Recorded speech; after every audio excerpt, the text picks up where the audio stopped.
Someone you know is going to die. You already know this, and when it happens, you will do something that no other creature on Earth does. You will gather. You will speak about them. You will mark the moment. You will feel something so deep and so specific that language barely covers it. And you have been doing this, in one form or another, for at least 300,000 years.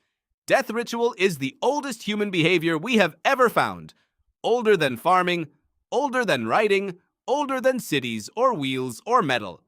The moment your ancestors became truly human, the moment something shifted in them that separated them forever from every other species, one of the first signs was this: they started caring for their dead.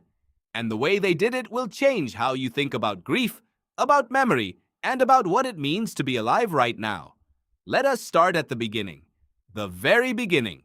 In 2015, a team of researchers led by paleoanthropologist Lee Berger made a discovery deep inside a cave system in South Africa called Rising Star. What they found there stopped the scientific world cold. Deep in a chamber almost impossible to reach, through passages so narrow that only the smallest members of the excavation team could squeeze through, they found bones.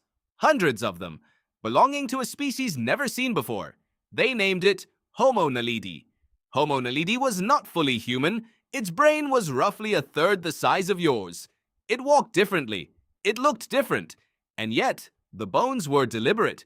They had been placed there, carried there through impossible passages by creatures who understood, on some level, that the dead deserved something.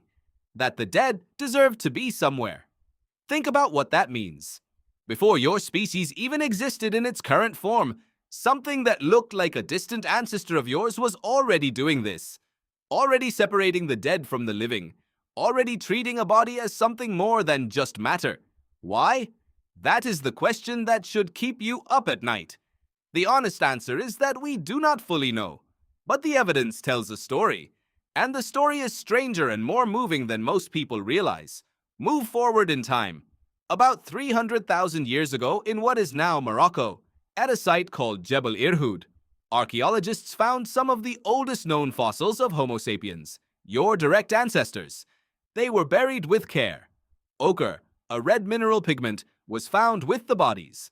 This matters more than it sounds. Ochre has no practical use in burial. You do not need it to dispose of a body. It was there for a reason that goes beyond function. It was there because someone chose to put it there. Someone thought the dead deserved color, decoration, meaning. This is not an isolated case. All over the world, at dozens of sites spanning hundreds of thousands of years, archaeologists find the same pattern. Bodies positioned carefully, objects placed alongside them, tools, food, shells, flowers in some cases. The dead were not just discarded. They were honored. They were remembered. Researcher Ian Tattersall at the American Museum of Natural History has spent decades studying the emergence of symbolic thought in early humans. He argues that the treatment of the dead is one of the clearest windows we have into the moment human consciousness changed. When your ancestors began treating their dead with intention, they were demonstrating something profound, an understanding that the person who died had existed as a self, a unique self, someone who had a life, a place, a meaning. And that meaning did not simply vanish when the body stopped moving. That is not an animal instinct. Animals do not do this. Elephants will linger near the bones of their dead, sometimes for hours. Chimpanzees have been observed carrying the bodies of their infants for days after death, seemingly unable to accept the loss. These behaviors are real and they are moving, but they are not ritual, they are not symbolic. They do not involve placing objects, marking a location, or returning to the site over time. What your ancestors began to do was something entirely different. They were telling a story about the dead. They were saying, this person existed, and that existence mattered, and we will mark it, and we will remember. Now ask yourself why that mattered to survival. Here is the counterintuitive part. Mourning the dead is expensive. It takes time. It takes energy. It takes emotional resources that could be spent finding food or avoiding predators.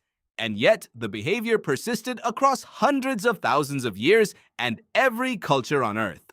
That does not happen by accident. Evolution does not keep expensive behaviors unless they are doing something important.